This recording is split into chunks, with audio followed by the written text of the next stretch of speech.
Hi, this is Tuhan Aditya from Lighthaven. Today I'm going to be sharing with you guys a Cinnavalli variation that I recently stumbled across that works wonders for your coordination. I'm going to be showing you guys 3 variations and they're progressive variations, so each of them are built upon the last variation. They're essentially variations of our 2 most basic Cinnavalli combinations, our heaven 6 or upper 8 and heaven and earth, or I'm attacking all 3 times high and high, low, high. The first variation is going to be all broken attacks. I'm going to start from the same side loading position like I would for most 3 count Cinnavallis. High, angle 1, pull it to the other shoulder. Now as this hand comes to this shoulder, my second attack is going to come out. So the retraction of one is the extension of the other.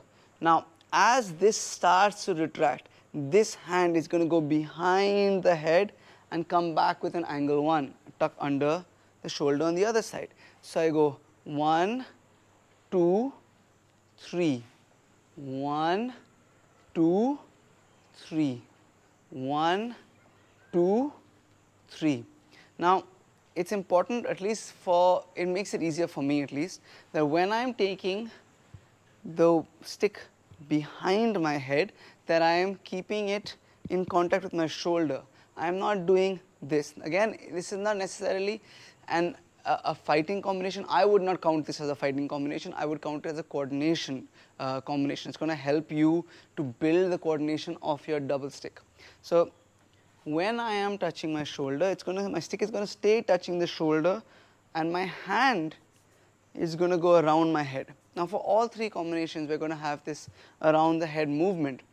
It helps a lot to have the middle of the stick or a little bit towards the end of the stick touching your shoulder. The closer my hand is to my shoulder, the harder it's going to be for me to take my stick over my head. Middle of the stick or a little bit towards the end. I don't want all the way here either because that's going to expose my hand, it's going to build bad habits.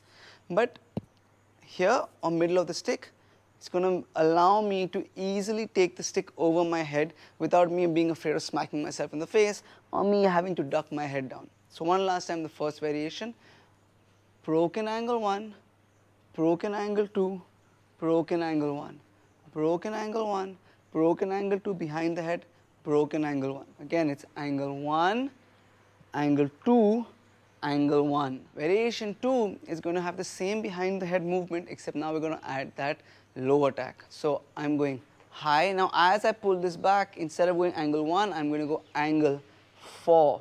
Take it behind the head, angle 1. Switch sides, 1, 4, 1.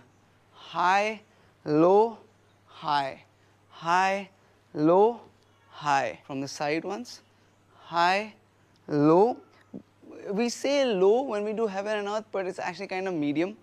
Low would be this. I'm hitting someone's knee. Here when I'm thinking of this reverse diagonal angle 4, I'm imagining someone's hip, right? Or if I'm using the clock, if 12 o'clock is in front of my head, 6 o'clock is in front of my groin, I'm imagining that I'm entering 7 o'clock, 5 o'clock and 7 o'clock. So I've gone 1 o'clock, 5 o'clock, 1 o'clock, 1 o'clock, 11 o'clock, 7 o'clock, 11 o'clock, 1 o'clock, 5 o'clock, 1 o'clock, 11 o'clock, 7 o'clock, 11 o'clock. The last variation, I again start the same way, except all this time I was going across to the other side after the first attack.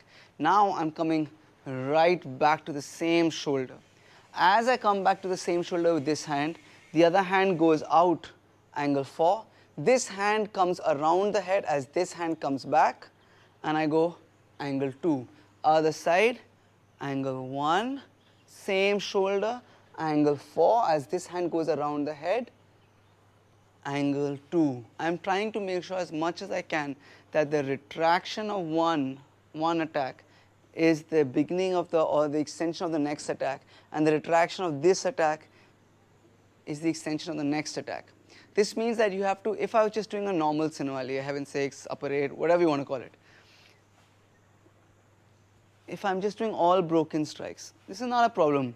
As I pull this back, this comes out. As I pull this back, this comes out. As I pull this, this comes out. But now because I'm taking this behind my head, I not only have to coordinate the retraction and the extension, but I also have to coordinate it going behind my head. So I've gone 1, 4. Now as soon as I touch my shoulder with the retraction, I'm going to start going around my head. I can't wait here, because then I'm going to be too late for the coordination that I want. Because again, the idea is that I have no gaps in my striking. The retraction of one is the extension of the other. I don't want it to be 1, 2, 3, stop, or 1. I don't want any gaps in my striking. I want one strike to be followed by the next strike, right? So in order to do that, as soon as this touches my shoulder, it's going to start going around the head. As soon as this touches the shoulder, it's going to start going around the head. As soon as this touches the shoulder, it goes around the head. Now, it might be easier in this third variation to have a fluid angle 4. Otherwise, from here it feels a little bit odd to do this movement. So you can go 1, 4, 2, 1, 4, 2, 1, fluid angle 4, 2, 1. Fluid means that there is a follow through. 2. You can try it like that as well. Thank you guys so much for watching. If you liked what you saw, if you learned from what you saw, please do like and share this video. If you have anything to add to the discussion, leave that in the comments down below. Please do subscribe to the channel. All of these things really do help out the school and the channel a lot. A huge thank you to all of our YouTube members and all of our patrons. Thank you guys so much for your support. If you'd like to know more about our YouTube membership and or our Patreon page and the exclusive content we offer there, check out the link in the description down below. Lastly, thank you guys for watching and see you in the next video.